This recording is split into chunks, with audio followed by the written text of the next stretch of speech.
Hi, welcome to Purani life style. என்னோட நீண்ட நாள் கனவு, நான் இந்த பூஜை செய்யணும் அப்படின்னு ரொம்ப நாள் எதிர்பார்த்ததை ஆடி 1ஆந்தேதி செய்ய ஆரம்பிச்சிருக்கேன். இது எத்தனை நாள் போகும்னு எனக்கும் தெரியலை. ஓரளவுக்கு முடிஞ்ச அளவுக்கு நல்லபடியாக செய்யணும்னு நினைக்கிறேன். இப்போ கேட்குற இந்த பாடலோட சத்தத்தை கேளுங்க. இந்த சத்தத்தை எப்படி இவ்வளோ நாளாக மிஸ் பண்ணேன்னு எனக்கே தெரியலை.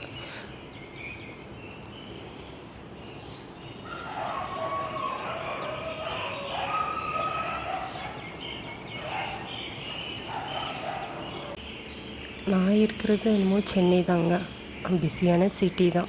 ஆனால் எங்கள் வீட்டு பக்கத்தில் ஒரு குட்டி பார்க் இருக்குது. அந்த பார்க்கில் உள்ள மரத்தில் இவ்வளோ பறவைகள் காலையிலே இவ்வளோ சத்தம் போட்டு நம்மளை எழுப்பி விடுன்னு இன்றைக்கி தான் தெரிஞ்சது. இந்த சத்தத்துக்காகவே டெய்லியும் நம்ம காலையில் எந்திக்கலாம் போல் இருக்குது. ஓகே, இதுக்கு மேலே என்னால் வாய்ஸ் கொடுக்க முடியல. மியூசிக் போட்டுவிட்றேன், என்ஜாய் பண்ணுங்கள். நீங்களும் டெய்லியும் காலையில் எந்திரிக்க ட்ரை பண்ணுங்கள்.